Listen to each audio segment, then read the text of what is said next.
Olá, tudo bem? Este é o 30º episódio de Fichamento.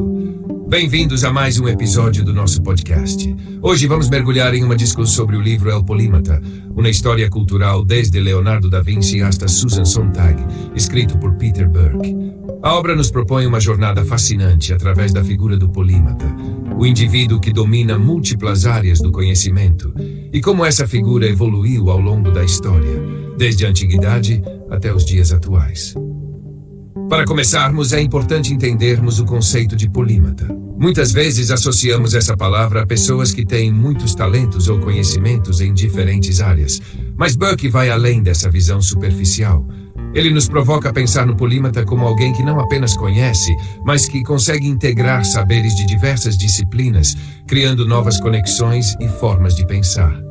Isso nos leva a refletir. Será que hoje em dia, com o aumento da especialização, ainda há espaço para pessoas com essa visão ampla e integradora? O livro de Burke nos conduz por uma narrativa histórica que começa na Grécia Antiga. Nessa época, o conhecimento era menos compartimentado, e figuras como Aristóteles conseguiam transitar entre a filosofia, a biologia, a política e muitas outras áreas. Essa capacidade de cruzar fronteiras do saber era vista como um sinal de inteligência e curiosidade.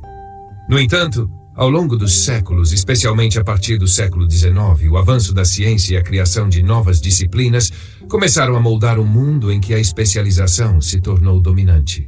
O resultado? Um crescente isolamento entre as áreas do conhecimento.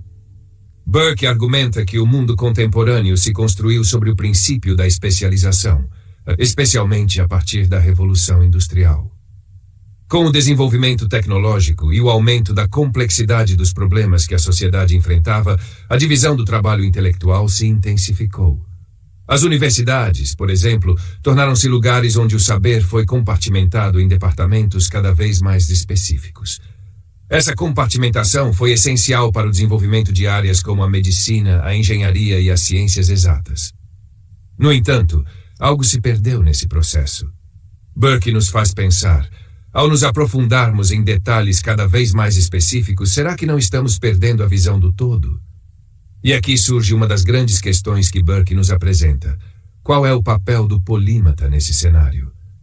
Ao longo da história, figuras como Leonardo da Vinci, Goethe e Jorge Luis Borges conseguiram navegar por diferentes campos do saber, produzindo obras que integravam conhecimentos aparentemente distantes. O polímata é aquele que conecta pontos, que enxerga as relações entre disciplinas e que, por isso, é capaz de oferecer uma nova perspectiva sobre problemas complexos.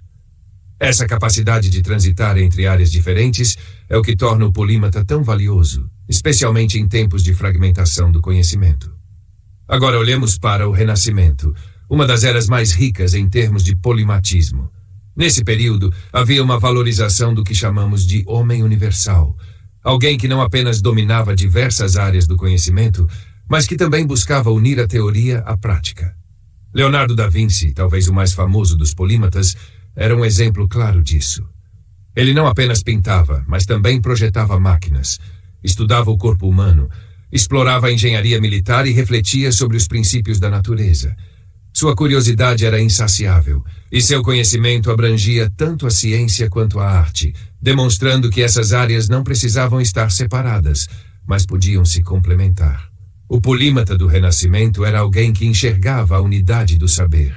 Eles acreditavam que todo conhecimento estava interligado e que, ao explorar diversas áreas, poderiam entender o mundo de maneira mais profunda.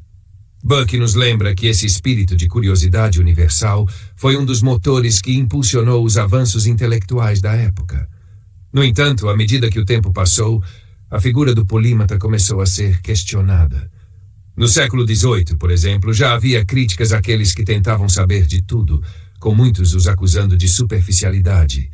Como conciliar a profundidade do saber com a amplitude do conhecimento? Essa questão se torna ainda mais complexa quando chegamos ao século XIX, um período que Burke chama de Era das Demarcações. Foi nessa época que o saber se dividiu de forma mais drástica, com a criação de novas disciplinas e subdisciplinas.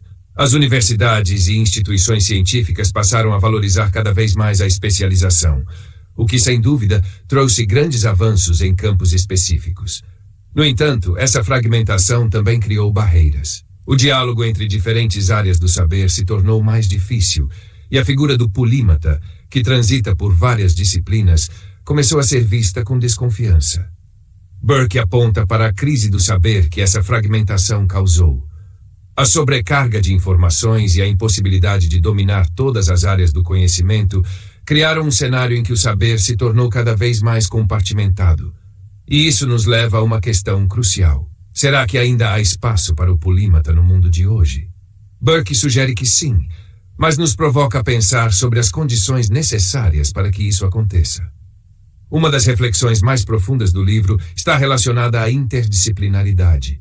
Nos últimos anos, temos visto um movimento crescente em favor de projetos interdisciplinares, que tentam conectar saberes distintos para resolver problemas complexos.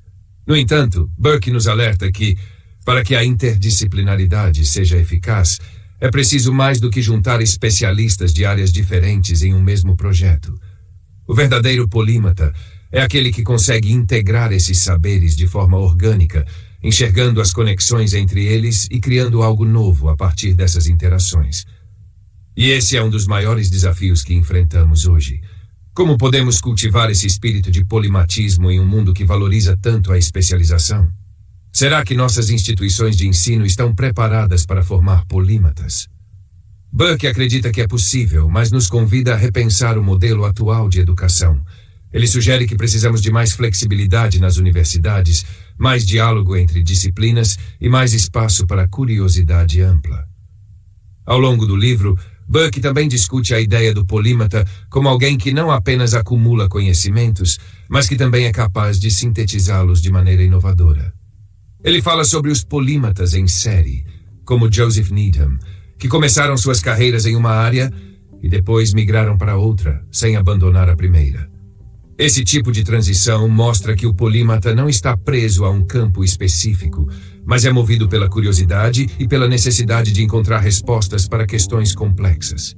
E claro, não podemos deixar de mencionar as críticas que os polímatas sempre enfrentaram.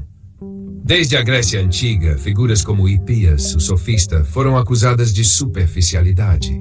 No entanto, Burke argumenta que a verdadeira contribuição dos polímatas não está em dominar todos os detalhes de cada área, mas em criar pontes entre saberes e enxergar conexões que os especialistas muitas vezes não conseguem ver.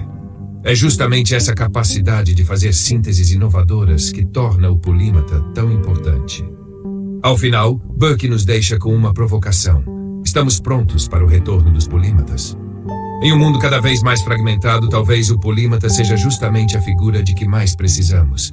Alguém capaz de conectar saberes, de integrar áreas aparentemente desconectadas e de oferecer novas soluções para os desafios complexos que enfrentamos.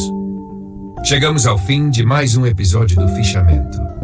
Hoje refletimos sobre o polímata, suas contribuições ao longo da história e o que podemos aprender com ele em um mundo cada vez mais especializado.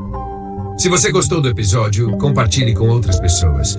Vamos continuar essa conversa porque é tempo para o entendimento.